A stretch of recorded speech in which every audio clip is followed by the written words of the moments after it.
Hi friends, నేను మీ ఈశ్వర్. మీరు చూస్తున్నారు study with Eshwar YouTube channel. మన ఛానల్లో శాతవాహన యూనివర్సిటీకి సంబంధించిన డిగ్రీకి సంబంధించిన ప్రీవియస్ ఇయర్ క్వశ్చన్ పేపర్స్ అవైలబుల్గా ఉంటాయి. అదేవిధంగా మన ఛానల్లో మ్యాథమెటిక్స్ అండ్ ఇంగ్లీష్కి సంబంధించిన ఎక్స్ప్లెనేషన్ వీడియోస్ అవైలబుల్గా ఉన్నాయి. మన ఛానల్లో ఫ్యూచర్లో రాబోతున్న వీడియోస్ చాలా ఉపయోగపడతాయి మీకు. సో ఆ వీడియోస్ మిస్ కాకుండా ఉండాలంటే ఏం చేయాలి? మన ఛానల్ వెంటనే సబ్స్క్రైబ్ చేసి బెల్ ఐకాన్ ఆన్లో ట్యాప్ చేసుకొని పెట్టుకోండి. ఈ వీడియోలోకి వెళ్ళే ముందు ఒక లైక్ ఇచ్చుకోండి ప్లీజ్. ఇది 5th సెమిస్టర్ బీఎస్సీ గ్రూప్ వాళ్ళకు సంబంధించిన మ్యాథమెటిక్స్ క్వశ్చన్ పేపర్. సిలబస్ వచ్చేసి లీనియర్ ఆల్జీబ్రా సిలబస్. ఇది ఇన్స్టాంట్ క్వశ్చన్ పేపర్ అండి. ఎగ్జామినేషన్ అనేది మనకు సెప్టెంబర్ మంత్లో 2025 ఇయర్లో శాతవాహన యూనివర్సిటీ వాళ్ళు కండక్ట్ చేశారు. ఓకే, మనకు మార్క్స్ 80 మార్క్స్ ఉంటుంది. సమయం మనము 3 గంటలు ఇస్తారు మనకు. సెక్షన్ ఏ మనకు 12 క్వశ్చన్స్ వస్తాయి. ఈచ్ యూనిట్ నుంచి, ఇక్కడ జాగ్రత్తగా వినండి, ఈచ్ యూనిట్ నుంచి మనకు 3 క్వశ్చన్స్ ఇస్తాడు. ఓకేనా, ఈచ్ యూనిట్ నుంచి 3 క్వశ్చన్స్ ఇస్తాడు. టోటల్గా మనకి ఎన్ని యూనిట్స్ ఉన్నాయి? ఇంటూ 4 యూనిట్స్ కాబట్టి, సో టోటల్గా మనకు 12 క్వశ్చన్స్ వస్తాయి. 12 క్వశ్చన్స్ వస్తే మనకు ఇందులో చాయిస్ ఏమి ఇచ్చాడంటే 8 క్వశ్చన్స్కి మాత్రమే ఆన్సర్ అటెంప్ట్ చేయాలి. ఓకే, మిగతా 4 క్వశ్చన్స్ అనేవి ఏంటి, అది చాయిస్కి ఇచ్చి పెట్టాలి. అంటే ఇప్పుడు మీకు ఏం అర్థమైంది? ఇక్కడ మనకు ఈచ్ యూనిట్ నుంచి 3 క్వశ్చన్స్ వస్తాయి కదా, మనకు టోటల్గా 4 యూనిట్స్ ఉన్నాయి. ఓకేనా, ఇక్కడ క్లియర్గా చెప్తాను చూడండి ఎలా చదవాలో మ్యాథమెటిక్స్ అనేది.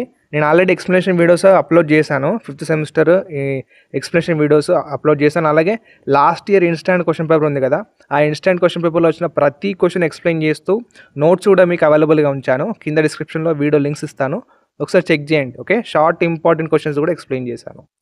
ఇప్పుడు ఇక్కడ మనకు ఈచ్ యూనిట్ నుంచి 4 క్వశ్చన్స్ వస్తున్నాయి కదా.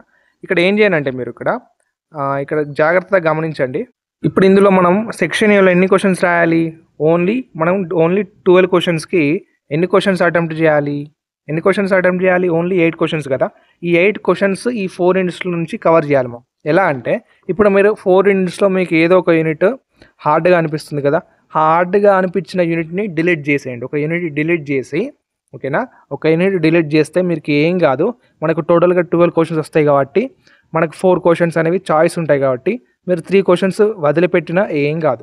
సో మీరు ఈ లాస్ట్ 3 యూనిట్స్ ఉంటాయి కదా, యూనిట్ 1, యూనిట్ 2, యూనిట్ 3, మీకు హార్డ్ అనిపించిన యూనిట్ ఇసిపెట్టేసేయండి. షార్ట్ ఇంపార్టెంట్ క్వశ్చన్స్లో ఇసిపెట్టేసి మిగతా 3 యూనిట్స్ ప్రాక్టీస్ చేస్తే మీరు ఖచ్చితంగా 8 క్వశ్చన్స్ అనేవి అటెంప్ట్ చేస్తారు. ఓకే, నేను ఎక్స్ప్లెయిన్ చేసిన వీడియో చూడండి, మీకు అర్థమవుతుంది. ఓకేనా, ఇప్పుడు చూసుకోండి. ఇప్పుడు ఇక్కడ క్లియర్గా మనకు స్క్రోల్ చేస్తూ ఉంటాను. ఇక్కడ మనకు ఈ క్వశ్చన్స్ అనేవి నేను ఆల్రెడీ ఎక్స్ప్లెయిన్ చేశాను. ఒకసారి కింద డిస్క్రిప్షన్లో వీడియో లింక్ ఇస్తాను, ఒకసారి చెక్ చేయండి. ఈ వీడియోని ఫ్రెండ్స్ కూడా షేర్ చేయండి. అండ్ వీడియోని ఖచ్చితంగా చూస్తున్న వారు లైక్ చేసి మన ఛానల్ని ఇంతవరకు సబ్స్క్రైబ్ చేయని వాళ్ళు సబ్స్క్రైబ్ చేయండి. ఎందుకంటే నా నుంచి మీకు మన ఛానల్లో ఎవ్రీ ఇయర్ ప్రతి వీడియో మీకు చాలా ఉపయోగపడేది ఉంటుంది.